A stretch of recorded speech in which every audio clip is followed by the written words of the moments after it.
Yeah, man.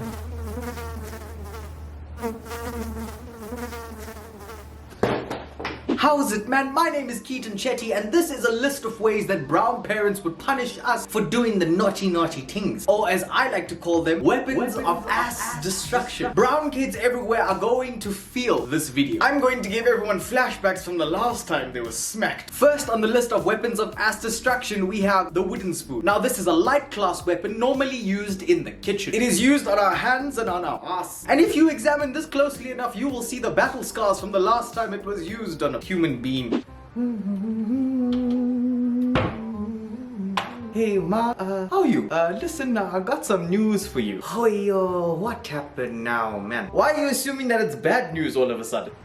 Yep, that's a fair point. So, listen, remember last night? So the boys, they were in the back seat and they were smoking. Not me, I wasn't smoking anything. They were smoking, but one of them accidentally burnt the back seat of your car. Ma? Are you okay? Why you allowed them to smoke in my car? Yeah, in a brown house, the kitchen is normally a no-go zone for bad news. It's definitely up high on the danger scale. If you have bad news, maybe not the kitchen. Next up on the list, we have the hanger. Now, I don't have a wire hanger in my house, and thank the universe, I've never had a wire hanger in my house. But that does not mean that these do not hurt. This is more commonly referred to as the lightning blade, because this cuts through lightning and traumatizes us. Hey, yeah, man. That was a crazy time. You remember that time we got completely full, right? Because we went to the McDonald's and we just needed to eat all the food, right?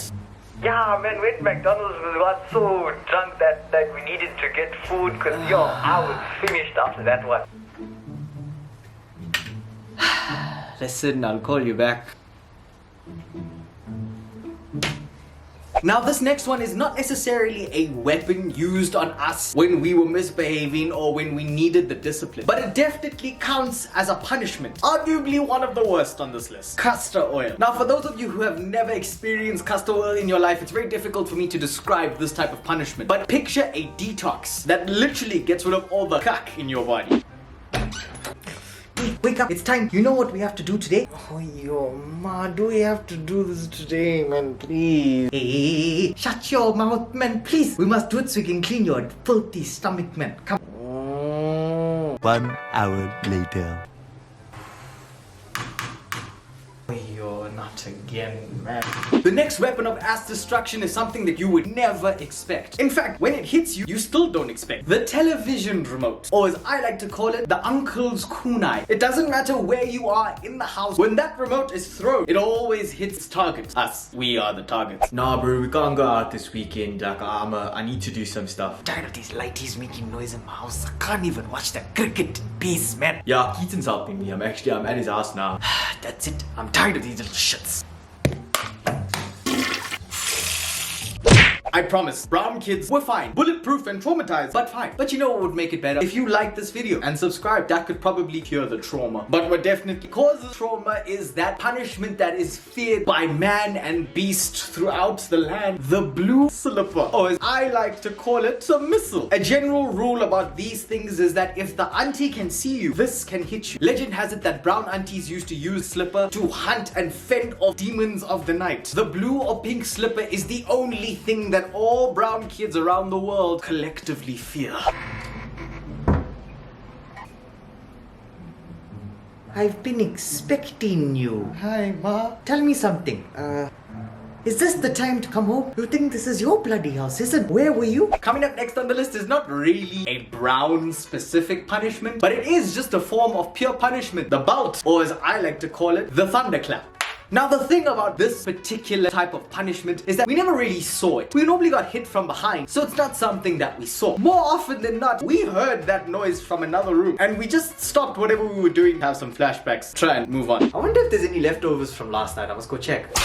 Never mind, it's okay. I'll go check another time. Arguably one of the worst weapons on this list, mainly because it can literally come out of nowhere. The hands of a brown mom. The hands of a brown mom are pretty much fireproof because they were cooking and flipping rotis and things with their hands. So when they smack you, they don't feel a thing. The hands of a brown mom provide you love and are pure forces of nature.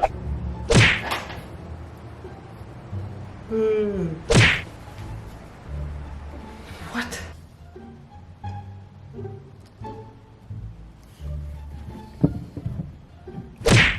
Just a quick take on what we have learned today. Number one, in the hands of a brown parent, anything is a deadly weapon. Don't think you are safe because you're not in a place with usual punishment. Number two, the hands of a brown mom are rated E for everyone. But if you really want to find out how brown parents operate on a daily basis, then you should definitely check out this video about going to university when you come from a brown house. Bye everyone!